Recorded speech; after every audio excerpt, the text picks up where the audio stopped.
Hi everyone, welcome back to Winters and Drum Films. And today we're talking about M1 MacBook Air, the base model actually.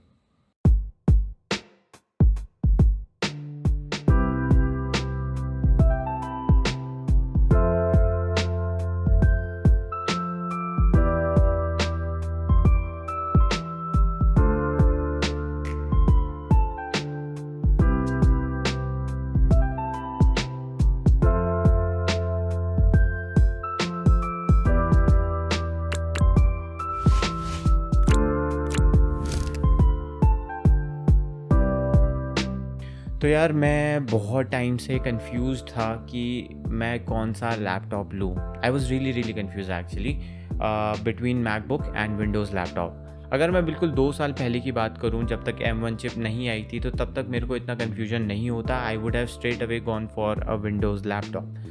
But right now I was confuse because of the M1 chip in the Apple MacBooks. But after watching a lot of reviews, lot of reviews, I finally came to the conclusion that I was going to buy a MacBook Air, because I think M1 MacBook Air right now is the best value laptop for your money.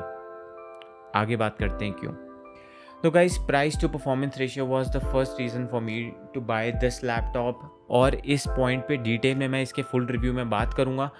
But अभी के लिए मैं आपको इतना ज़रूर बता सकता हूँ कि इस प्राइस रेंज में ऐसा स्टेबल परफॉर्मेंस मिलना over longer periods of time, मतलब बिना चार्जर प्लग इन करे आपको इतनी देर तक इतना अच्छा परफॉर्मेंस मिलना किसी और लैपटॉप में बहुत ज़्यादा मुश्किल है right now, specially if you consider Windows laptop. I am not saying such laptops are not they're not out there, but still it's very hard to find such kind of sustainable performance. मेरा जो use है इस laptop को लेके वो ये है कि मैं इसको as a secondary machine use करना चाहता हूँ for my video editing purposes. For example if I am out somewhere या फिर मैं ट्रैवल कर रहा हूँ तो मैं अपने प्रोजेक्ट्स इस पर कंटिन्यू करूँगा. और मैं इसको बेसिक टास्क के लिए यूज़ करूँगा, for writing scripts and showing data to clients.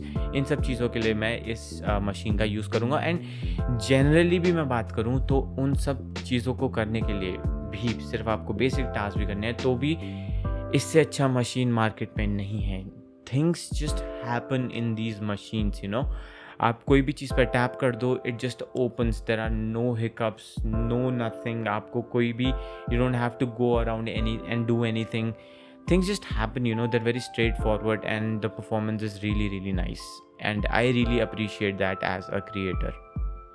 In fact, अभी recently जब मैंने इस पतली सी मशीन पे DaVinci Resolve खोल के S.265 4K 10-bit files play करी थी, तो मैं आई वॉज शॉक टू सी कि इतना स्मूथ प्लेबैक मेरे को देखने को मिल रहा था. कहीं पे भी एक भी फ्रेम ड्रॉप मुझे कहीं भी देखने को नहीं मिला. बाकी मैं फुल रिव्यू में भी आपको और चीज़ें इसके बारे में बताऊंगा, वीडियो एडिटिंग के बारे में. Second reason for me was the build quality and screen. अब देखिए, ये चीज़ तो अनडिनाइबल है कि एप्पल जो अपने प्रोडक्ट्स में बिल्ड क्वालिटी देता है, दैट इज़ अमेजिंग. मैंने इतने सारे लोग आज के टाइम पे भी ऐसे देखे हैं जो कि 2012 का मैकबुक या फिर iMac यूज़ कर रहे हैं and they still running fine. I mean, yeah that's just amazing. You get this all aluminum solid build and the build quality is amazing on this laptop as well. And जो चीज़ basically मेरे को primarily जो मेरी requirement थी वो ये थी laptop से कि मेरा laptop thin and light weight हो और अच्छा परफॉर्म भी करे और स्क्रीन क्वालिटी भी अच्छी हो, मतलब एटलीस्ट काफ़ी ब्राइट स्क्रीन हो उसकी, एटलीस्ट 400 निट्स के आसपास. तो yeah, I mean, considering all those factors, it became very difficult for me to find a Windows laptop that could justify in all those areas, and that is why I went for this one. इसकी screen सिर्फ bright ही नहीं, it is very colour accurate also, and that is what matters a lot to creators like me. Besides that, अगर मैं वो चीज़ छोड़ भी दूँ तो ऐसा नहीं है, मैं ये नहीं कह रहा विंडोज़ में ऐसे कोई लैपटॉप्स नहीं हैं जो ये सब फैक्टर्स को जस्टिफाई ना कर पाएँ. बट मेरे हिसाब से वो जितने भी मेरे को लैपटॉप्स दिखे जो कि जिनमें ये सारी चीज़ें थी, वो either they were very expensive, they were out of my budget, or there were some build quality issues with those laptops. So yeah, MacBook Air to the rescue. The next reason for me was the keyboard and the trackpad. Track pad की बात करें तो उसमें तो MacBooks का कोई comparison है ही नहीं। जैसा ट्रैक पैड ये देते हैं, आपने बहुत सारे क्रिएटर्स से सुना होगा कि track pads in MacBooks are the best. अगर मैं कीबोर्ड की बात करूँ, it is one of the finest typing experience. मेरे को पर्सनली एक दो कुछ लेनोवो के लैपटॉप्स हैं जिनमें मैंने इससे बेटर टाइपिंग एक्सपीरियंस देखा है, and that could as well come out to be a personal preference.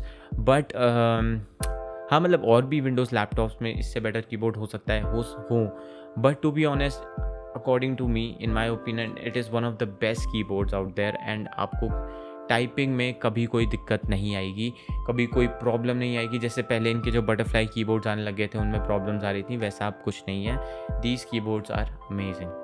अब जो लास्ट रीज़न है जिसकी वजह से मैंने ये लैपटॉप लिया, ये one of the most important reason था मेरे लिए, और इसी एक फैक्टर ने ये डिसाइड करवा दिया था कि हाँ यार, मैं मैकबुक एयर ही ले रहा हूँ। And that reason is the battery life.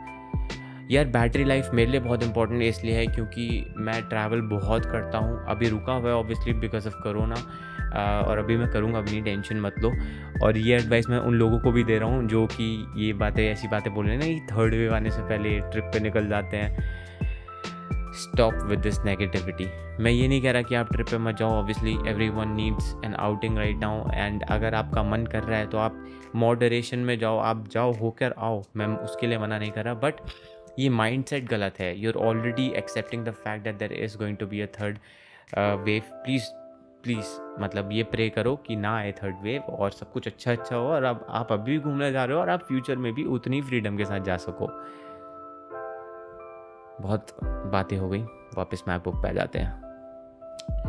तो यार, मुझे पता है कि मैं फ्यूचर में ही सून ट्रैवल करना दोबारा से स्टार्ट करने वाला हूँ, और उस चीज़ में ये जो लैपटॉप है मेरे लिए गेम चेंजर होगा, बिकॉज इसकी बैटरी लाइफ जो है वो विंडोज़ लैपटॉप पे, इस पावर के विंडोज़ लैपटॉप पे मिलना बहुत, I think it's impossible only because आप कंसिडर भी करें इंटेल और AMD चिप्स, तो वो बहुत पावर हंग्री होती हैं। AMD चिप्स ने, नई वाली AMD चिप्स ने कुछ सिचुएशन बेटर करी है, but still they are not as efficient as this one.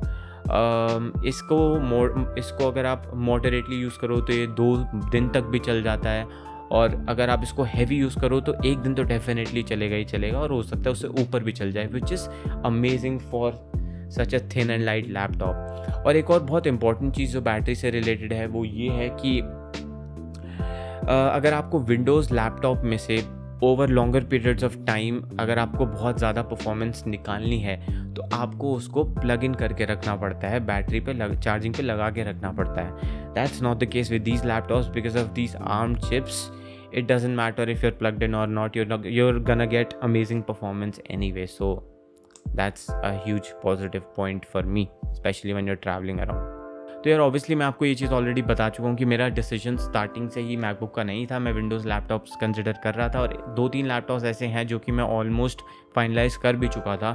एक तो Asus का ROG Zephyrus G14, और Asus का एक Flow X13 आया नया, वो भी मैंने बहुत कंसिडर किया एंड के टाइम में, और MSI के भी 1-2 लैपटॉप्स थे।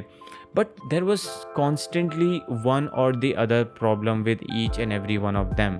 Either the screen wasn't bright enough to work in outdoor environments, या फिर बिल्ड क्वालिटी के साथ कोई ना कोई इश्यूज थे, नहीं तो फिर क्योंकि इनको एक एक्टिव कूलिंग सिस्टम और एक परफेक्ट ऐसे मतलब पावर हंग्री चिप्स होती हैं ये, तो उनको कहीं ना कहीं थ्रॉटलिंग देखने को मिल जाती थी उनमें।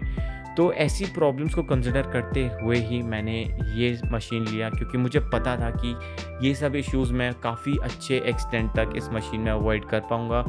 And to be honest, this is the best value laptop right now. I know people think that Apple products are expensive, but once you buy such a machine, मैं iPhones के लिए आज भी कह सकता हूँ कि हाँ, iPhones कहीं ना कहीं एक्सपेंसिव मुझे लगते हैं because they don't deliver that kind of performance for the money that they're taking from us. But अगर मैं इस मैकबुक की बात करूँ, इनफैक्ट मैकबुक प्रो की भी बात करूँ, तो इक्विवेलेंट मनी में ही आपको जितने में iPhone 12 Pro Max जो भी होता है वो मिलता है, उतने में आपको ये मिल रही है, उससे भी कम में मिल रही है, और इसका परफॉर्मेंस इतना अमेजिंग है। Like this is a true value machine, आपके पैसे का वैल्यू आपको मिलेगा। तो आई होप आपको ये वीडियो आपके परचेज में हेल्प करेगी अगर आप एक नया लैपटॉप लेने का ट्राई कर रहे हो तो। एंड अगर आपके कोई भी क्वेश्चंस हैं तो आप मेरे से नीचे कमेंट्स में पूछ सकते हो, मैं आपको बता दूंगा कुछ भी। एंड इसका जो फुल रिव्यू है इस मैकबुक का, जिसमें मैं मेजरली वीडियो एडिटिंग के प्रैक्टिकल एक्सपीरियंस के बारे में बात करूंगा ऑन DaVinci Resolve, वो भी मैं बहुत ही जल्द लाने वाला हूँ इसी चैनल पे। और अगर आप चाहते हो कि मैं और भी कुछ वीडियोस इससे रिलेटेड बनाऊँ तो मुझे बताओ, मैं बनाऊँगा ज़रूर। Okay then, I will see you in the next video. Till then, be kind, keep grinding, bye bye.